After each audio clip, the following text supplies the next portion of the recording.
kan ada faktor Anies nih. Ya, Anies juga. Anies dan anak Abah yang sudah menyatakan, kan tadinya mereka nyoblos 3 ya. Ya. Nyoblos semua gitu ya. Artinya betul-betul dibikin rusak lah suaranya. Dengan dia dukung Pram kan dia kemudian berjasa ya kepada Pramono dan Rano.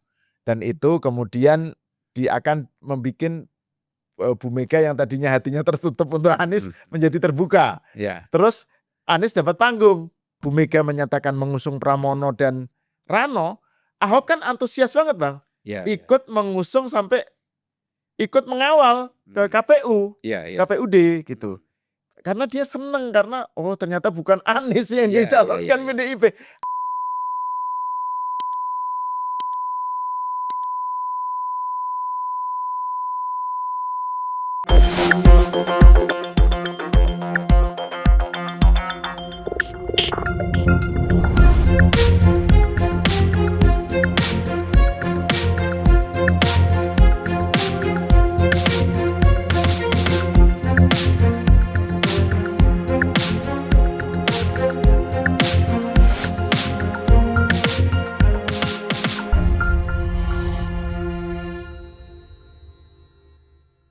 Bismillahirrahmanirrahim. Assalamualaikum warahmatullahi wabarakatuh. Waalaikumsalam warahmatullahi wabarakatuh. Salam sejahtera buat kita semua. Salam juga untuk seluruh para penonton Unpacking Indonesia dimanapun berada. Saya hari ini kedatangan tamu penting ini. Pak Mas Ahmad Sahal. Halo Bang Zulfan. Ini boleh kita bilang nih salah satu ownernya Cokro TV. Dan sehari-hari kita lihat sebagai host di Cokro TV ya. Iya, dan sering ngundang Bang Zulfan juga. Sekali-sekali kita juga ngundang Mas Sahal. Betul. Silaturahmi timbal balik. Iya, supaya di antara podcast itu saling silaturahim. Iya betul. Saya pakai istilah silaturahmi Bang, seperti HMI. HMI, silaturahmi. Kita Indonesiakan. Iya betul. Kabar baik Bang Zulfan. Ya. Tapi ini saya salfok ini dengan koleksi bukunya Bang Zulfan ini. Ini barusan kan dalam perbincangan tuh saya lihat ini ada Nahjul Balaghah ya, karyanya Imam Sayyidina Ali bin Abi Thalib ya. Karamallahu wajhah. Kemudian ada Lenin Against Revisionism. Terus ada buku mengenai CIA. Terus ada buku mengenai Bung Karno. Ini menunjukkan perhatian Bang Zulfan. Iyalah, kita harus tahu semua Mas. Ya kan? Kalau enggak kita jadi buta politik juga. Dan Nahjul Balaghah di atas ya. Di atas. Karena itu kan buku di atas filsafat ya. Iya betul. Jadi kalau orang mau tahu hikmah-hikmah filsafat, hikmah moral, etika, itu di Nahjul Balaghah itu luar biasa. Ya. Itu udah ada versi terjemahannya kan? Sudah. Ini versi Inggris ya Bang ya? Versi Inggris. Ada versi Arab, ada versi Persia. Ya. Memang Nahjul Balaghah ini diterjemahkan hampir di banyak bahasa.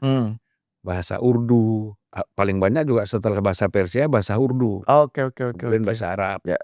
Karena Urdu dengan Persia itu kan sebenarnya kayak kita dengan Malaysia. Oke. Bahasanya kan hampir mirip-mirip gitu. Cuman logatnya aja beda. Ya. Jadi menarik Mas. Versi Indonesianya saya nggak tahu apakah sudah dicetak. Kayaknya Mizan ya kalau nggak salah. Bukan, Lentera. Oh Lentera, ya Lentera ya. Dan kalau versi Indonesia tebal sekali 2 jilid ya. Iya betul 2 jilid. Memang ke buku-buku asing itu kalau diterjemahkan ke bahasa Indonesia pasti tebal. Kita lengkap Mas, ada buku Yesus. Iya benar. Terus kemudian Sahih Muslim ya. Sahih Muslim, Sahih Bukhari. Terus juga tentang BLBI juga ada. Ada juga nih Bung Karno yang harus dong itu. Ada ini Mas, ada Lim Suliong juga. Nah. Ya kan? Konglomerat besar kita dulu nih. Oke. Jadi ini memang menunjukkan keluasan dan keragaman perhatian Bang Zulfan nih. Kalau tentang Bung Karno kan udah harus dong. Ya, Di bawah bendera revolusi itu kan sebagai marhenis kan. Pengagum marhenis. Pengagum marhenis. Tapi kita marhenis bukan karena ikut organisasi. Kita marhenis ideologis. Marhenis ideologis, ya. Dan itu pun sebelumnya kan atau ditambah dengan sebagai mantan ketua PBHMI itu kan juga NIK ya. NDP. Nilai dasar perjuangan, Cak Nurian. Gitu. Jadi ini lengkap ini Mas Zulfan. Cak Nur itu nilai-nilai dasar perjuangan. Iya betul. Dan itu buku wajibnya di HMI. Nah itu kan makanya kan aspek-aspek ide gitu ya di Bung Karno dan aspek-aspek ide di pemikiran keislaman, kemudian Islam modernis ya. NDP itu kan memang pemikirannya Cak Nur. Jadi dengan harapan supaya pemahaman Islam di HMI itu lebih moderat. Tidak ekstrim, tidak radikal. Gitu. Di HMI sekarang masih ini nggak sih Bang? Masih tertanam atau masih di misalnya LDK ya? LDK itu LKD. masih LKD sekarang. LKD. Latihan kepemimpinan dasar. Oh oke. Itu masih ya? Masih diajarkan atau didiskusikan gitu. Jadi materi NDP-nya tetap. Oke. Nah, tapi materinya itu tetap, tetapi substansinya mungkin banyak yang berubah ya. Biasalah. Kadang-kadang kan setiap ada sarasehan untuk merevisi sistem perkaderan HMI, termasuk materi-materi perkaderannya, nah itu biasa memang ada perkembangan lah, pemikiran Islam ya. Ya, tapi belum ada yang berani secara tegas menyatakan merevisi pikiran-pikiran Cak Nur. Itu belum ada yang berani, belum ada yang melakukan. Berat memang untuk merevisi pikiran Cak Nur ya. Dan memang masih relevan sih sebenarnya ya ininya. Baik Mas Sahal, apa kabar? Baik. Sehat ya? Kita ngobrol-ngobrol ini santai aja ya. Iya. Ini host ketemu host. Iya, host ketemu host. Akhirnya apa? No host. Jadi dua-duanya bisa menjadi host, kedua kita bisa menjadi narasumber. Narsum. Jadi kita ngobrol aja. Ngobrol. Jadi Mas Sahal gini, ini kan sekarang setelah Pilpres, ini kan yang lagi rame ini Pilgub, ya kan? Pilkada tapi Pilgub. Pilgub yang paling rame itu Jateng dengan Jakarta, kan gitu. Nah apalagi sekarang ditambah lagi Pak Jokowi sudah langsung menyatakan dukung Ridwan Kamil. Saya nonton tuh beberapa alasan kenapa Pak Jokowi dukung Ridwan Kamil. Beliau sendiri menyatakan pertama track record, pernah wali kota, kemudian kedua pernah menjadi gubernur, pernah juga kemudian lulusan arsitek ITB, lalu mengambil S2 juga mungkin di arsitek juga tapi di Berkeley. Nah itu alasan Pak Jokowi kemudian dan yang lain-lain. Ya nanti kalau mengenai mengapa Megawati mendukung Pram, nah itu biar Mbak Mega yang jelaskan bukan kita, karena kita belum mendengar alasan-alasannya itu, ya kan? Mengapa Pram yang harus diusung, bukan Anies, bukan yang lain, ya kan? Bukan Jarod, nah itu bukan Ahok, bukan Ahok, kita kan belum tahu sebab-sebabnya apa latar belakangnya. Ya nggak bisa kita bahas di sini.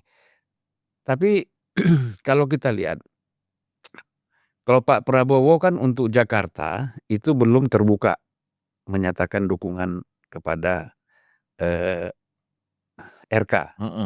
Tapi kalau di Jawa Tengah, Pak Prabowo kan itu sudah terbuka menyatakan mari kita bersama-sama memenangkan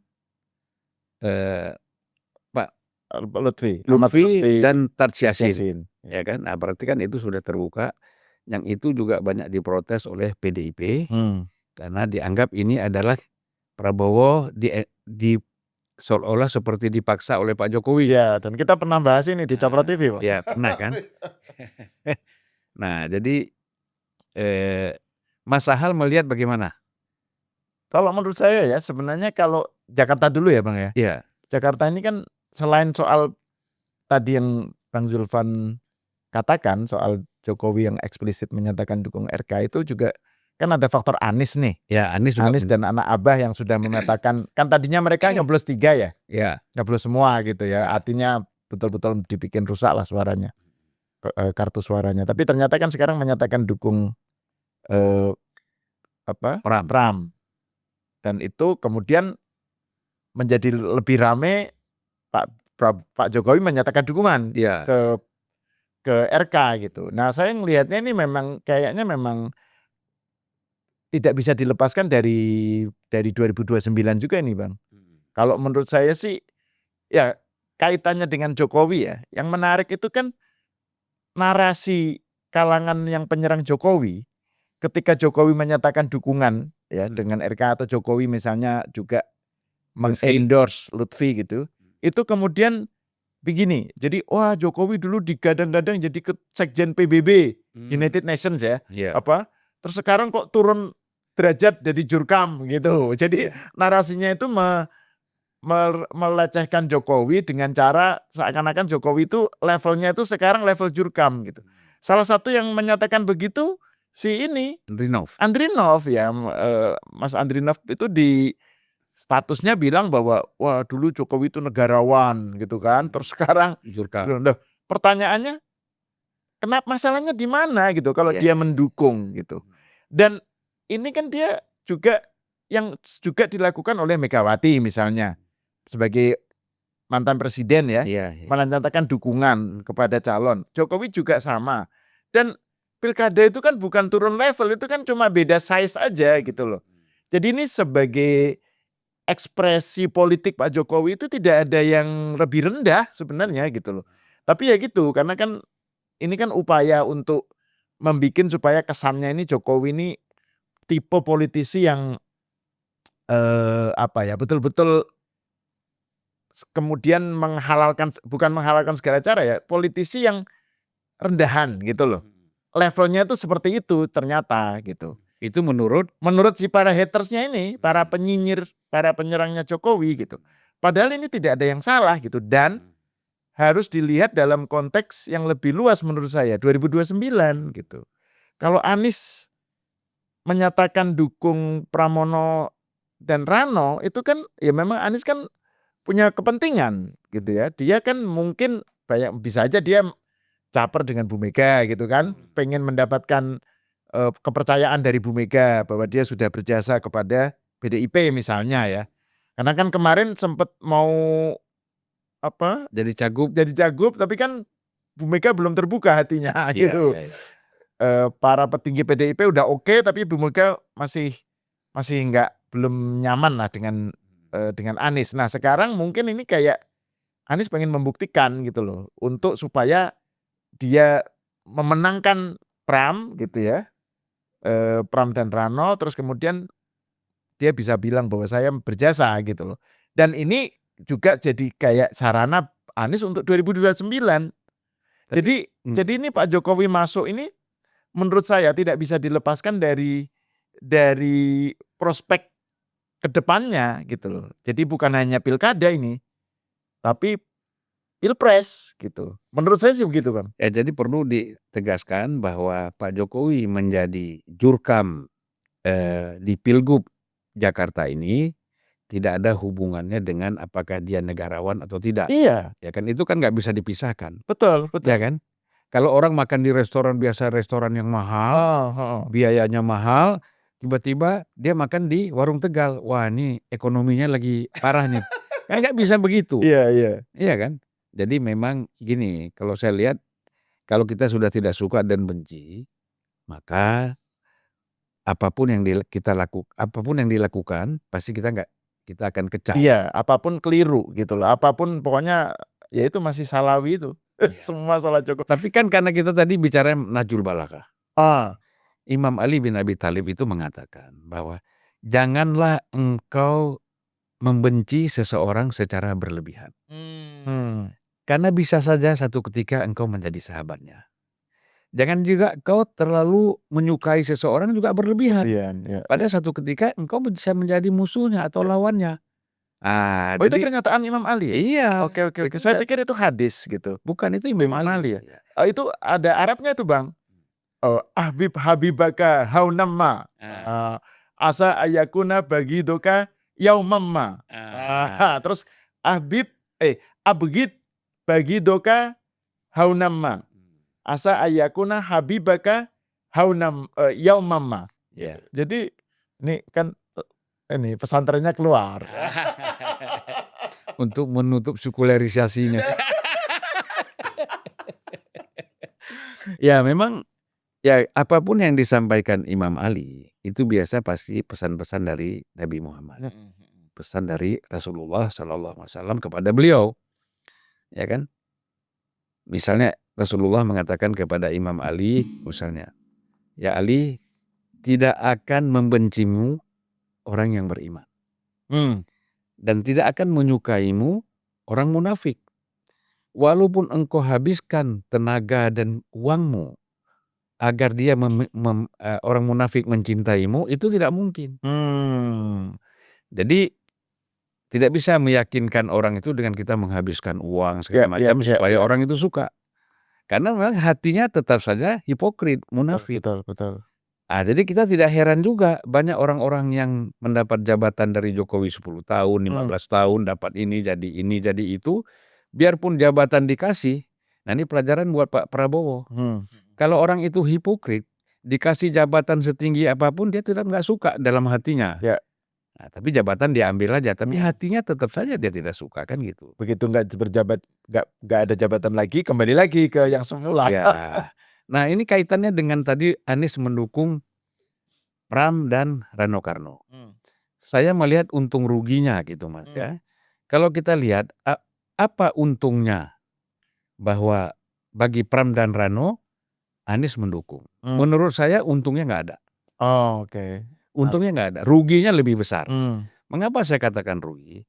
Pertama kan basisnya Anies itu kan Islam kanan. Islam kanan ini PKS yang sudah masuk dalam bloknya PKS. PKS mendukung RK, kan gitu. Ya. Dan mereka juga sudah keluarkan pernyataan seperti itu dari PKS. Bahwa percumalah Anies mendukung Pram. Karena dia tidak akan bisa membawa suara PKS ke Pram. Ya. Itu karena PKS ini memang paling solid ya. Karena kaderisasi ya gitu. Nah, kemudian apalagi Habib Rizik misalnya, FPI ya, menyatakan mendukung RK misalnya. FPI-nya? FPI-nya Ya. bukan Habib Riziknya kayaknya belum ada pernyataan. FPI lah kita katakan. Nah, FPI itu kan beragam ya. Betul. Nah, jadi bisa jadi ketika Anies ini mendukung Pramono, kan gitu. Yang tadi non-Muslim, yang pro ke Ahok, kemudian yang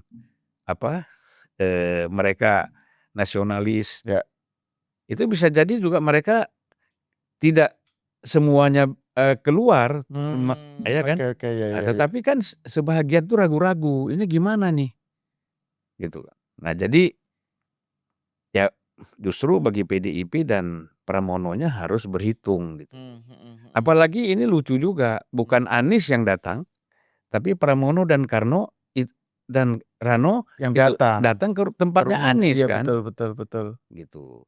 Nah, ini kan artinya memohon belas kasihan dari Anies. Iya, betul. Ini sama terjadi ketika Anies dulu datang ke Petamburan. Ya kan, yang datang kan Anies tuh waktu itu. Ya. Sekarang yang datang Pramono gitu ya. Jadi kesannya kayak Anies tuh superior posisinya. Jadi bisa kita bikin judul, Mas. Pramono Karno mengemis kepada Anies. Nah, itu. Iya kan? Dan tapi itu menarik tuh bacaannya Bang Zulfan, bahwa justru dengan posisi Rano yang sekarang katanya trennya naik ya Bang ya. Rano sama siapa? Pramono Rano trennya naik. Terus ada pertambahan dengan dukungan Anies, itu justru malah kontraproduktif ya Bang ya. Iya.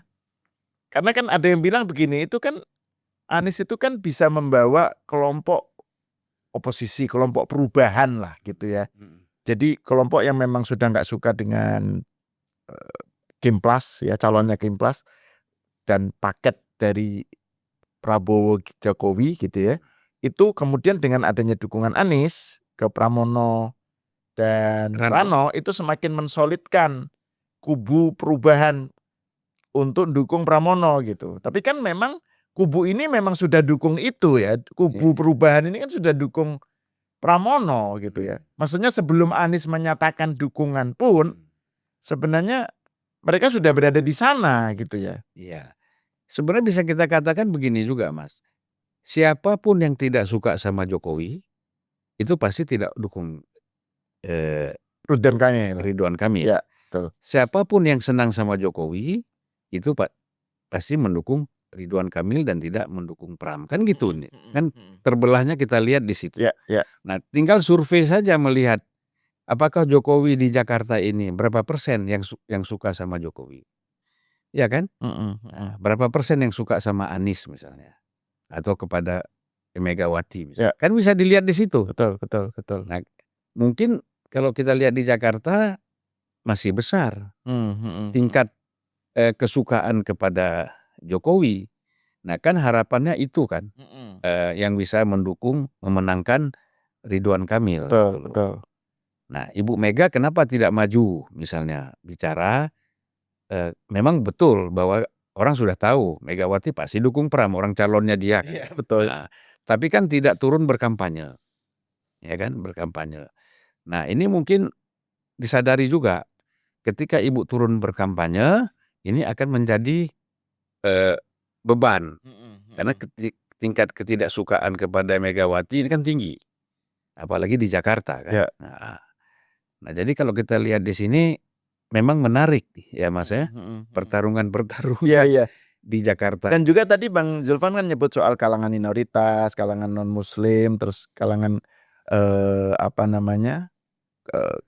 keturunan lah ya, Tionghoa apa gitu ya. Bagaimana respon mereka yang tadinya misalnya mereka nyaman dengan Pramono Rano, kemudian Anies masuk, gitu ya.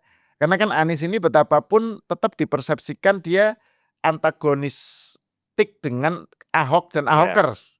Ya, Ya kan? peristiwa 2017. Lah itu makanya. Jadi ini pertanyaannya kemudian apakah Ahokers, pendukung Ahok yang juga jumlahnya signifikan ya di Jakarta, itu akan menerima gitu loh.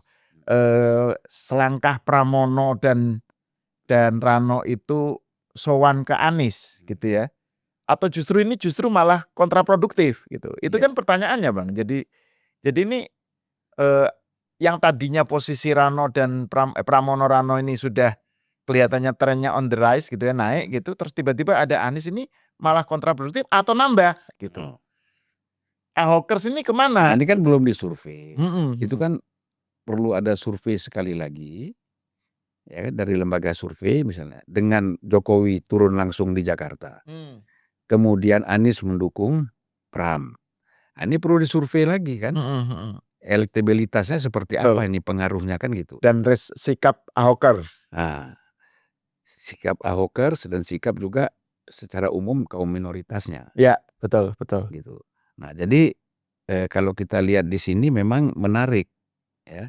Dan PKS sudah menyatakan sikap mereka solid mendukung RK kan. Nah, jadi bisa jadi pengikut Anies yang sebenarnya tadi ragu-ragu bisa mereka sekarang balik ke kandang PKS, dukung PKS. Ya. Dukung PKS artinya dukung RK kan Betul, gitu. betul. Nah, jadi di sini memang hubungan-hubungan baik hubungan yang pasti ataupun relatif. Nah, ini kan harus dipertimbangkan ya. Betul. Dan dinamikanya menjadi nggak semudah yang kita bayangkan gitu loh. Misalnya tadi itu Bang Zulfan bilang bahwa Pak Jokowi kan mendukung RK karena track record, kompetensi RK dan seterusnya. Cuma kan masalahnya kan selama ini ada persepsi bahwa RK dan Suswono itu mesin partainya, Kimplesnya itu nggak optimal, Bang. Ya. Misalnya ya alat peraga kampanyenya kurang optimal gitu ya. Di Jakarta itu kayak minimal gitu loh ininya itu keberadaannya gitu ya, alat peraga. Terus belum lagi mesin, networks itu juga belum optimal gitu. Nah, menurut Bang Zulfan ya, dengan pernyataan Pak Jokowi yang eksplisit begitu, seberapa jauh ini bisa mengenergize, mendongkrak ini mesinnya dan jaringannya Ya. di Kimples? Sebenarnya harapannya terhadap Kimples itu tidak terlalu besar. Karena kita tahulah mesin partai itu kan setelah Pilpres itu capek semua. Iya kan? Iya benar. Dari berbagai Iya. macam itu, termasuk dari segi eh, money kita sebut keuangan, Logistik lah, logistik. Ya. logistik juga akan menjadi turun. Karena kan begini, yang harus turun dari Kimples ini bukan partainya, tapi anggota-anggota DPR mereka yang terpilih di Jakarta. Oke, ya. Karena itu yang punya basis massa. Betul. Yang dikenal massa kan itu. Ya. Nah, kalau mereka turun, ini anggota DPRD, DPR RI dari partai-partai Kimples ini turun langsung itu ikut kampanye atau ke masyarakat, mereka akan kenal gitu loh. Kalau struktur partai kan nggak dikenal, Mas. Iya, betul, Ketua DPD, betul. ketua DPW, ketua DPC, ya kan? Nggak dikenal. Jadi para mereka yang terpilih di Kebun Sirih itu yang harusnya turun ya. Iya. Yang di DPRD Jakarta gitu. Ya, atau DPR RI juga. Oh, DPR RI juga. Yang dari Jakarta, DKI itu harus turun gitu loh. Nah, kalau ini nggak turun agak berat. Jadi menurut Bang Zulfan dengan keberadaan endorsement Pak Jokowi itu mereka akan turun nggak? Saya kira enggak. Itu harus perintah partai. Oh, oke. Karena partai bisa memberikan sanksi kalau mereka nggak turun kan. Tapi persoalannya kan partai kita ini juga tidak terlalu tidak terlalu militan di dalam mendukung calon-calon ini. Itu yang kita lihat. Artinya apa? Ketua umum partai tidak ada yang kampanye. Ya. Ya kan? Ketua umum PAN udah turun belum campaign Ridwan Kamil? Ya kan? Atau Kimples lah, ketua umum Kimples kan nggak ada. Nggak ada, betul. Ya kan? Nah, ini menurut saya justru yang namanya Kimples ini lemah. Ya. Malah Bu Mega malah yang aktif turun. Ya. Sebelumnya di Jawa Tengah. Ya kan? Terus kemudian terakhir kemarin beberapa hari lalu ke Jawa Timur, Bang. Jadi Bu Mega yang malah aktif untuk mendukung karena biasa, karena Bu Mega ini kan merasa di underdog kan. Ya kan? Nah, dia berusaha menjadi kuda hitam kan. Nah, jadi logik. Kalau ini kan merasa santai, merasa besar, tenang, merasa pasti menang, padahal kan belum tentu. Betapa banyak pilkada, ada juga pilkada yang calon independen tanpa partai itu menang. Ya kan? Kan itu pernah terjadi di beberapa daerah misalnya. Nah, jadi kalau kita lihat di sini nggak bisa Kimples itu hanya mengandalkan jumlah partai, kuantitas, nggak bisa. Kualitas ini diperlukan untuk memenangkan Ridwan Kamil ataupun Lutfi misalnya di Jawa Tengah. Nah, ini kita lihat ini endorse-nya pimpinan-pimpinan atau elit partai terhadap anggota DPR mereka yang terpilih di Jakarta itu seperti apa? Ini yang harus bisa memenangkan, Mas. Ya. Kecuali kalau anggota DPR-nya, Ya. DPD dan DPR RI-nya menjadi anggota DPR karena bayar, bukan karena berjuang di rakyat. Ya, Nah, betul. itu malah dibenci sama rakyat. Ya. Jadi itu kuncinya di situ. Nah, tapi Bang kalau misalnya kan tadi Bang Zulfan juga bilang kan bahwa Pak Prabowo sudah menyatakan dukungan di Jawa Tengah, ya kan, Ahmad Lutfi dan Chad Yassin. Iya. Jakarta belum. Iya. Pak Jokowi yang sudah. Nah, menurut Bang Zulfan dengan kondisi yang sekarang ini, kira-kira Pak Prabowo akan melakukan hal yang sama nggak terhadap Ridwan Kamil? Ya, saya kira Pak Prabowo. Karena pertaruhannya kan kalau misalnya nanti gubernurnya DKI misalnya ya, DKJ lah, itu bukan Ridwan Kamil dan Suswono, kan harapan untuk adanya sinergi antara pusat dengan daerah kan bisa terganggu. Kan sebenarnya itu kan tujuan dari perlunya dimenangkan Ridwan Kamil. RK dan Suswono, kemudian Pak Lutfi, Ahmad Lutfi dan Taji Yassin itu kan sebenarnya untuk sinergi kan, Ya kenyamanan lah paling. kenyamanan, Nah. betul. Nah, menurut Bang Zulfan, ini saya sebagai host nih. Ya.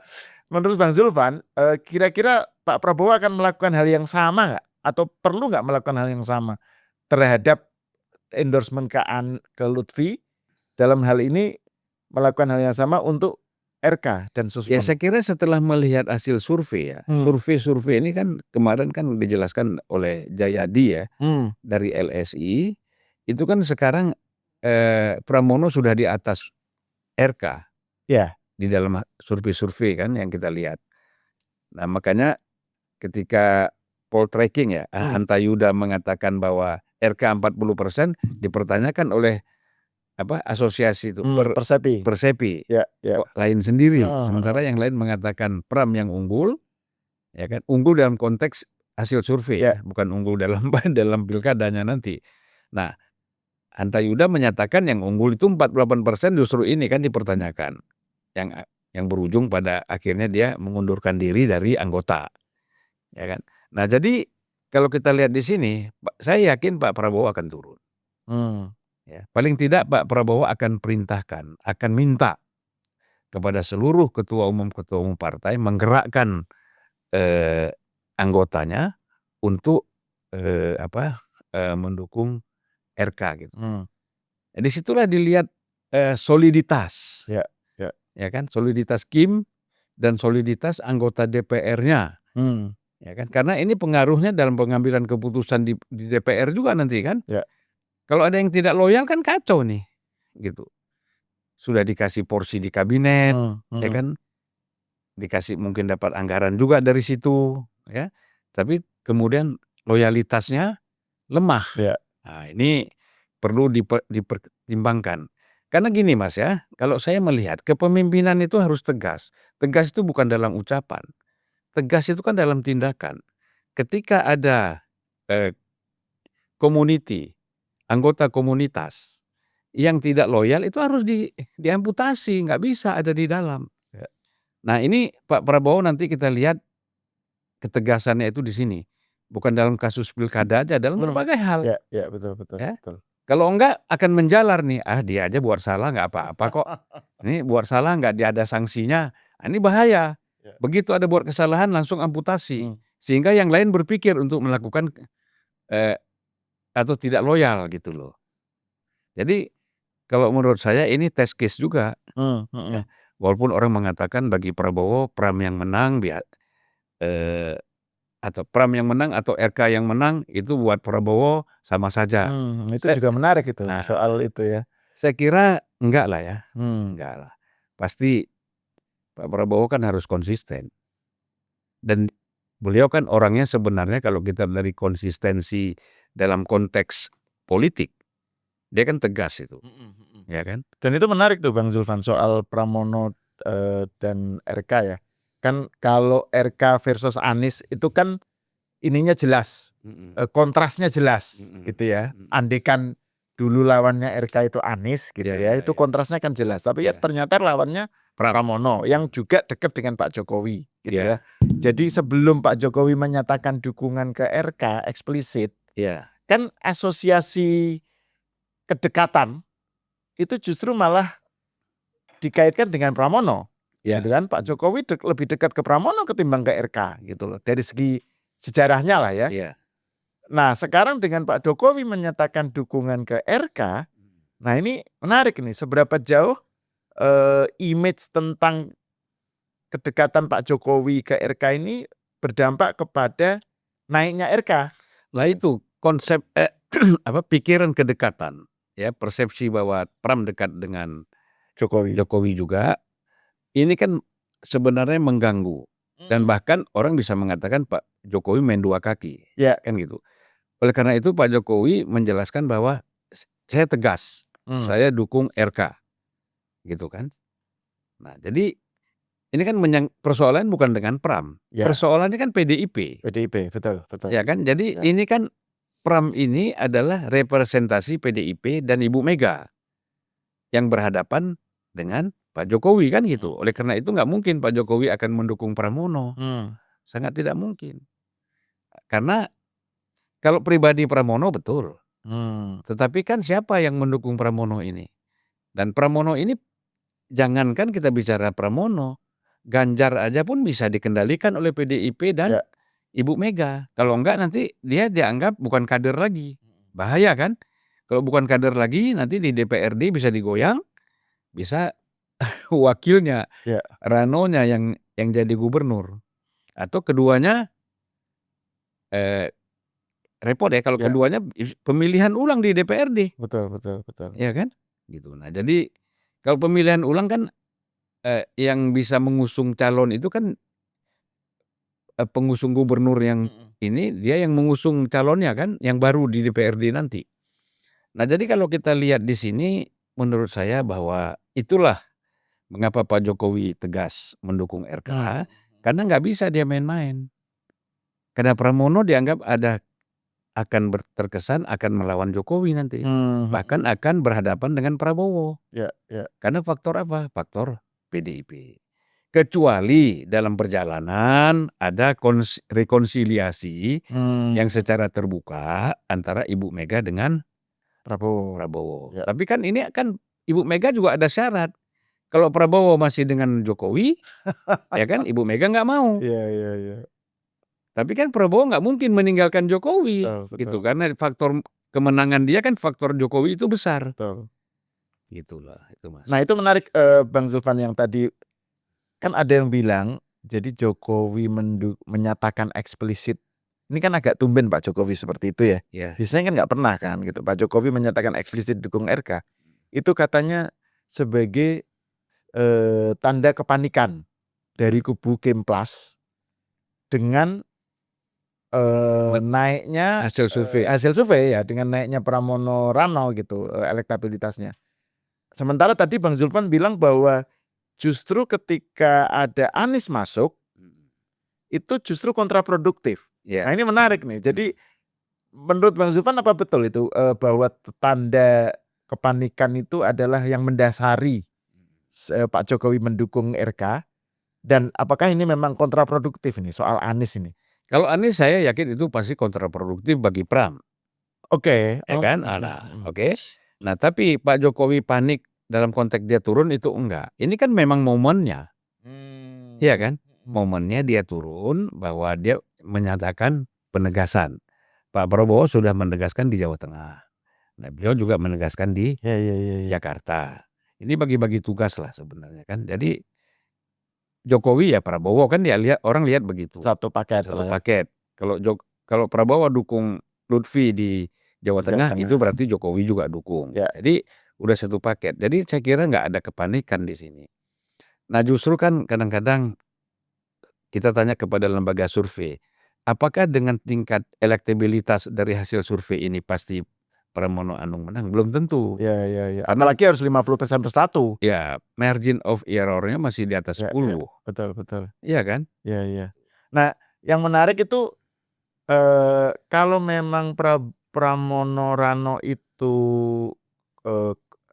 trennya naik, kenapa harus ketemu Anies gitu? Kenapa harus tadi itu yang istilah Bang Zulfan ngemis Anies gitu? Orang yang sebenarnya sangat berkepentingan dengan terlibat di Pilkada Jakarta, sangat berkepentingan untuk punya kendaraan, yaitu partai untuk 2029 gitu.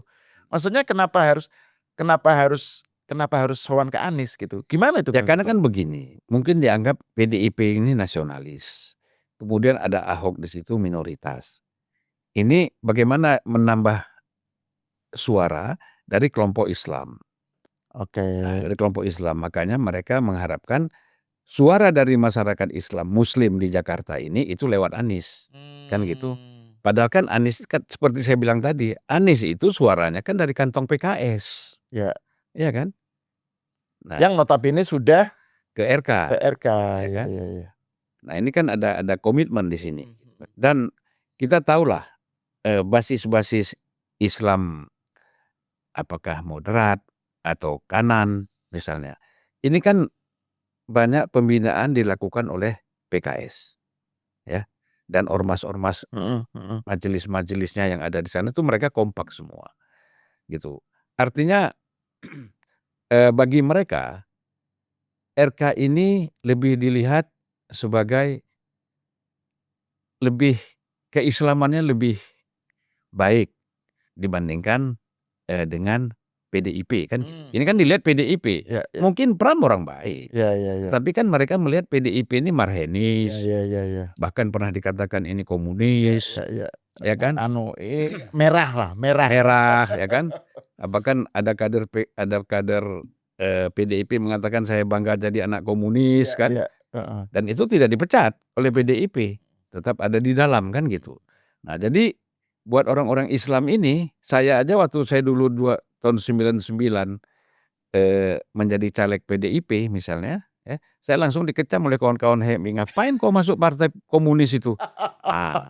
Pikiran-pikiran seperti itu kan masih banyak. Gitu. Dan politik kan soal persepsi ya Bang ya. Ya. Jadi kan nggak bisa dinegasikan gitu, nggak bisa disepelekan gitu soal persepsi itu.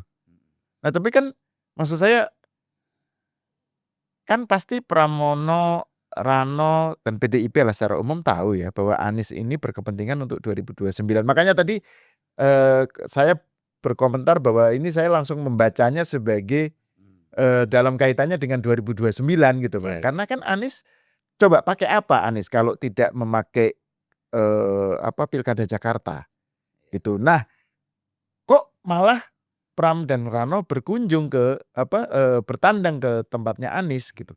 Bukan sebaliknya gitu loh.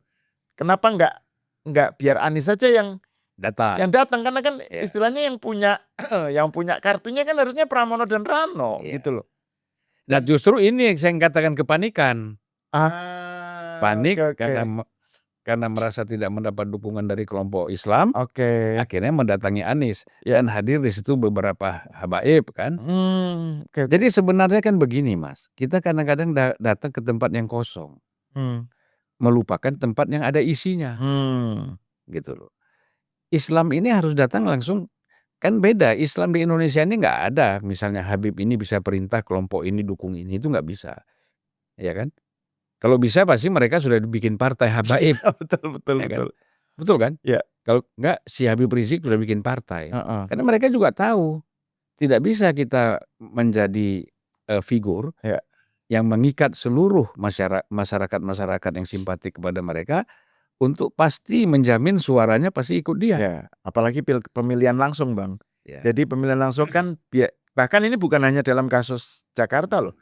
Di Jawa Timur misalnya, kiai-kiai itu setelah pilkada pemilihan langsung itu kan nggak bisa memerintah jamaahnya untuk ngikuti agar milih calon yang dipilih oleh si kiainya.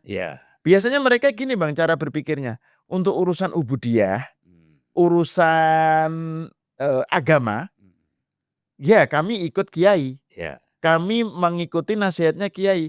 Tapi untuk urusan pilpres, untuk urusan pilkada, ya nafsi gitu loh, sendiri-sendiri gitu. Jadi ini kan sebenarnya menunjukkan tingkat kedewasaan umatnya juga ya. Jadi mereka nggak bisa disetir, di komando gitu untuk milih calonnya. Buktinya dulu waktu Hasyim Muzadi menjadi cawapresnya Ibu Mega, kalah tetap. Salahuddin Wahid kalah juga. Terus di Jawa Timur itu kan suara santri itu kan terpecah itu ada Bu Risma, ada Bu Khofifah, ada calon PKB gitu. Jadi nggak satu gitu.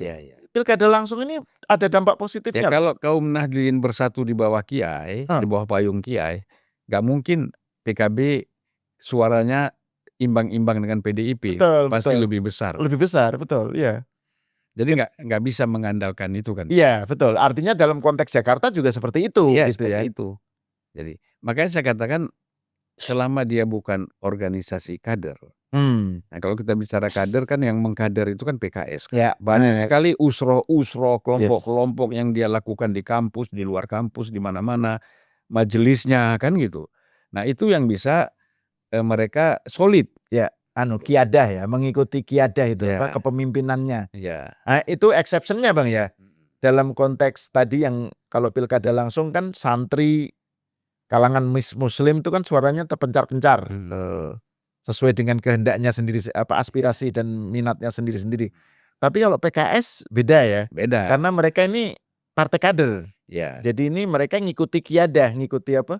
Kepemimpinannya gitu. Jadi peluang untuk bulat atau bukan bulat, mayoritas mendukung RK itu besar ya si PKS ini. Padahal si Pramono dan Rano mendatangi Anies dengan harapan bisa menggait suara ini, gitu Bang ya? Itu udah nggak mungkin. Nggak mungkin gitu. Nggak mungkin karena pola perkaderan yang dilakukan oleh kita kan bicara PKS ini bukan dalam konteks hanya partai, tetapi kan komunitinya, community yang cara berpikirnya sama dalam memahami Islam, ya kan? Itu mereka punya kesamaan, kemiripan, itu mereka akan mendukung RK gitu, ikut PKS. Gitu. Nah, sementara kan selama ini di kantong-kantong itu kan PDIP menang, ya kan? Mereka tidak mendapatkan perhatian, gitu kan? Apa yang dilakukan gitu, sehingga mereka tidak merasakan apa-apa. Ya sudah, kita di sinilah paling enggak, walaupun kita nggak dapat apa-apa, kita masih bisa ikut pengajian kan? Gitu. Setidaknya dapat bekal ukhrawi. Nah terus kalau Bang Zulfan melihat soal Aniesnya sendiri gimana nih? Kan tadi yang kaitannya dengan 2029. Saya kira begini Mas, Anies ini sudah tutup buku lah. Tamat, nggak ada. Jadi gubernur saja, dia kan mengharapkan berarti dari PDIP. Jadi gubernur saja pertimbangannya banyak sekali, sehingga dia tidak jadi calon gubernur.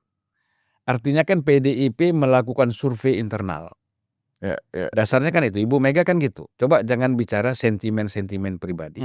Lakukan survei internal. Siapa? Ada beberapa nama. Siapa yang paling tinggi dari survei internal kita? Ternyata Pram, bukan Anies. Nah nanti apalagi Pilpres, lebih anjlok lagi.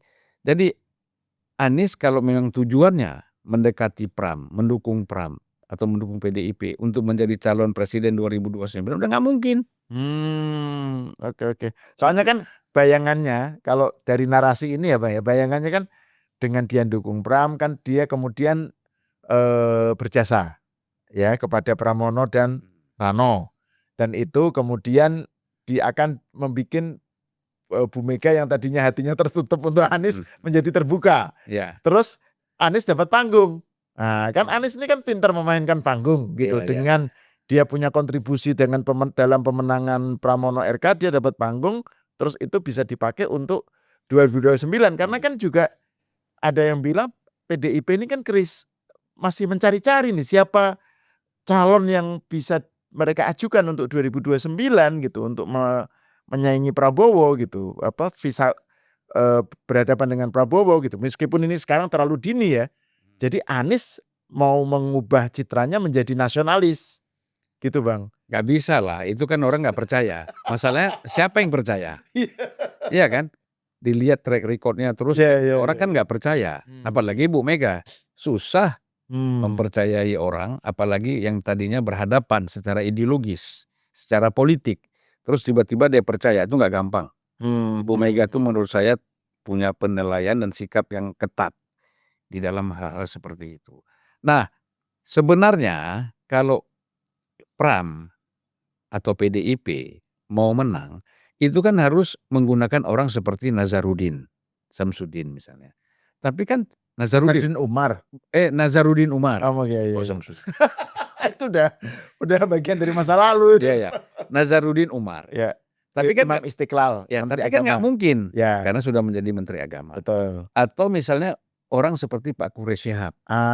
Tapi kan Pak Quraish pasti nggak mau masuk di dalam. Pokoknya sosok-sosok tokoh Islam yang inklusif ya, yang diterima semua kalangan gitu ya. Jadi kelompok moderat yang di atas ini kelas menengah di Jakarta itu, dan bahkan yang non Muslim pun suka, gitu loh. Nah, tapi kalau menampilkan Anies ya udah mereka pasti minggir. Apalagi tujuannya Anies mau jadi capres tahun 2029 misalnya. Tambah jauh lagi mereka. Gitu, Mas. Iya. Menarik itu. Makanya di sebenarnya loh, jangan-jangan ini yang panik siapa? Karena kan kalau di medsos Bang, di X lah terutama, itu kita kan tadi mengawali pembicaraan dengan soal Pak Jokowi ya. Iya. Jadi Pak Jokowi menyatakan dukungan ke Ridwan Kamil karena panik. Kubunya RK dan Suswono ini panik gitu. Makanya Jokowi sampai turun tangan gitu. Iya. Ternyata kalau dari penggambarannya Bang Zulfan, justru jangan-jangan Pramono dan Rano yang panik ya. panik sehingga harus datang ke rumah Anies, ketemu Habaib entah siapa, saya nggak ada yang saya kenal ya, gitu. Ya mereka kalau diundang, Anies yang ngundang, ya datang aja. Iya. Ya kan. Tapi apakah mereka punya basis massa yang kuat? Sedangkan FPI yang secara organisatoris kuat di Jakarta dan punya massa sudah dukung RK. Jadi semakin kosong ini. Jadi Anies nih nggak punya gerbong lagi. Yang didatangi Pram ini cuma lokomotif. Ya kan nggak punya gerbong. Ya jalan sendiri. Ya kan. Nah jadi menurut saya sebenarnya saya sudah lama memperingatkan. Jangan coba gerek-gerek Anies ke dalam kantong Pram. Karena kalau ini terjadi, Pram ini malapetaka. Ya kan. Dan kalau harapannya itu ingin menggait kelompok yang nggak suka Jokowi, nggak suka Prabowo, nggak suka Kimplas lah, itu dengan cara geret Anies, sebenarnya mereka tuh sudah di sana, gitu ya. Artinya ini kan kayak semacam apa ya?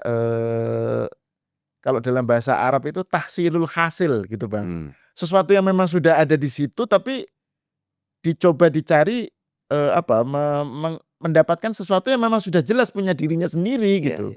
Tapi terlepas dari apapun, tim PR-nya Anies itu hebat. Bisa meyakinkan bahwa mereka punya sesuatu yang besar kan gitu. Betul. Ini kan PR.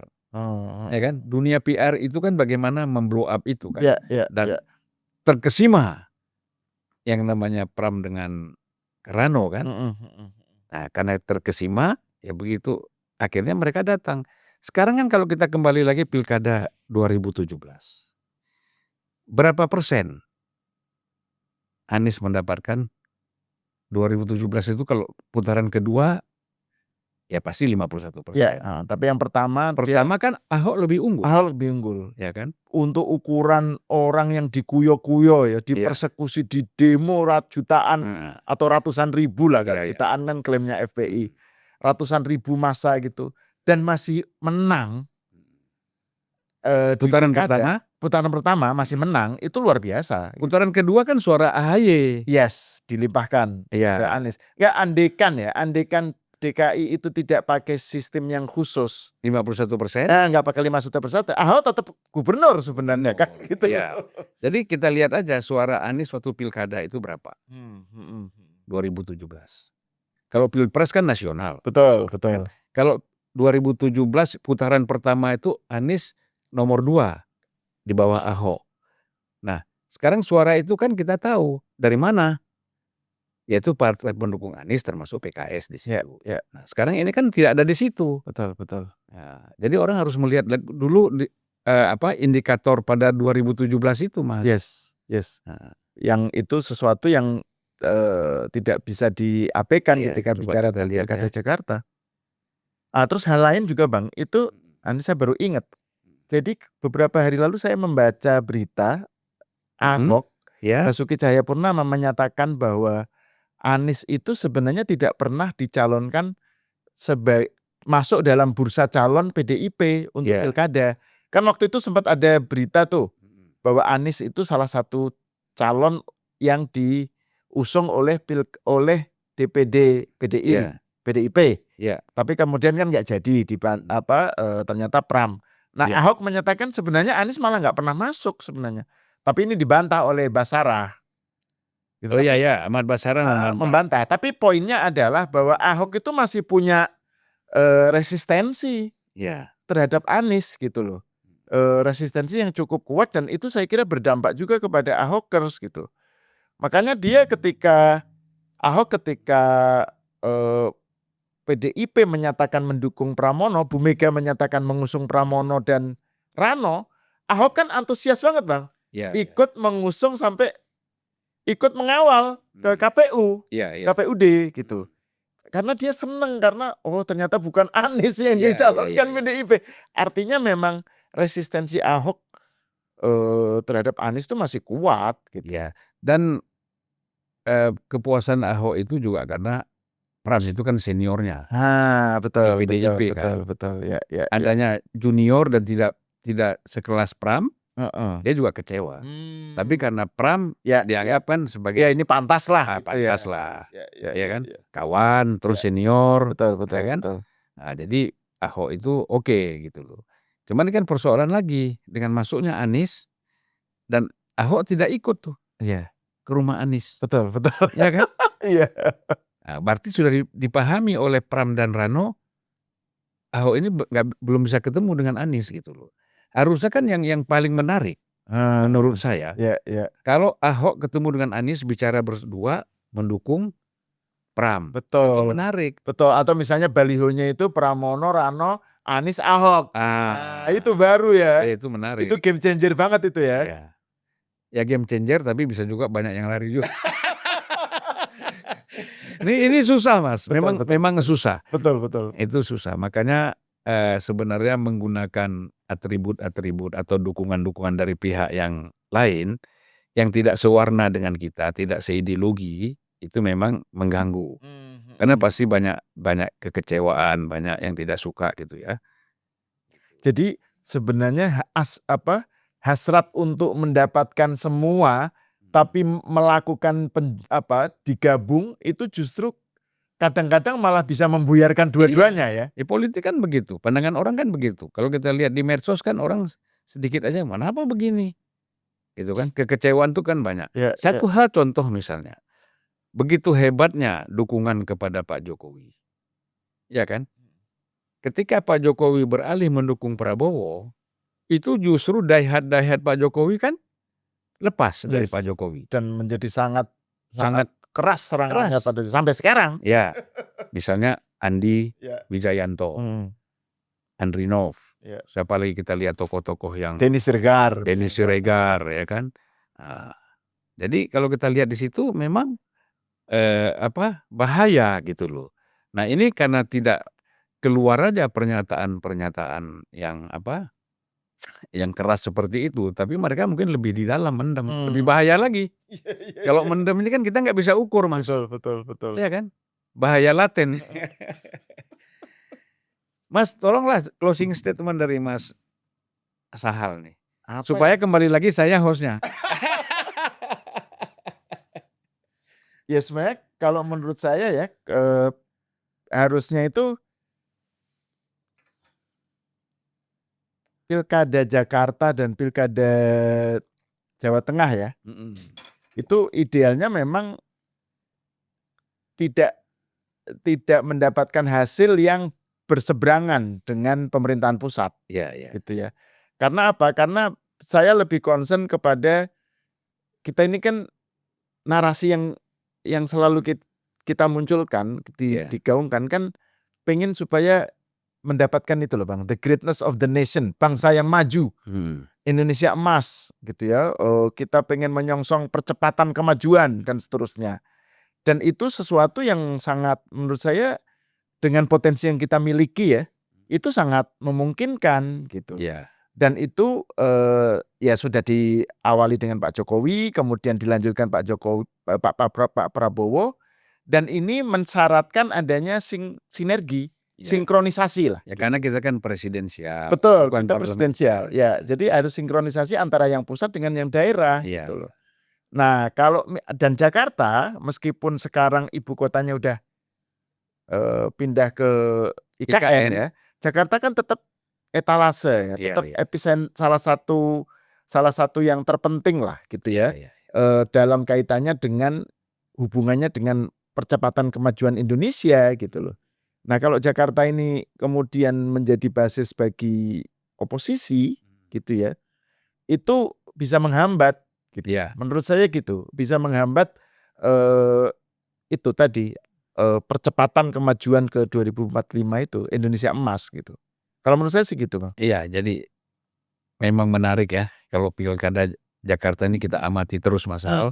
Mungkin nanti menjelang 27 kita bisa ngobrol lagi. Kita tunggu hasil survei. 27 itu tinggal sebentar lagi ya. Ya, Minggu depan ya? ya minggu depan berapa hari lagi? Ini kan 21 ya. Ini 21.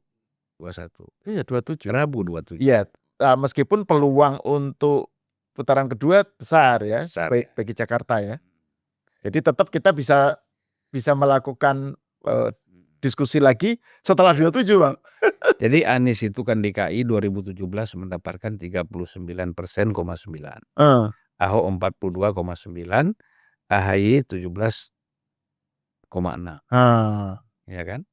Nah, jadi kalau kita lihat di sini ya Anies menang itu karena masuk suara AHY ke situ. Betul. Nah, sekarang kan Demokrat ini kita lihat mendukung RK juga. Ya. Ya kan, komitmennya kan di situ. Berarti suara yang pernah mendukung AHY dulu karena faktornya Demokrat bisa juga pindah ke RK lagi. Ya kan? Nah, kemudian Ahok bisa jadi terbelah juga. Betul. Ya kan? Sebagian mendukung Pram, sebagian mendukung RK. Gitu.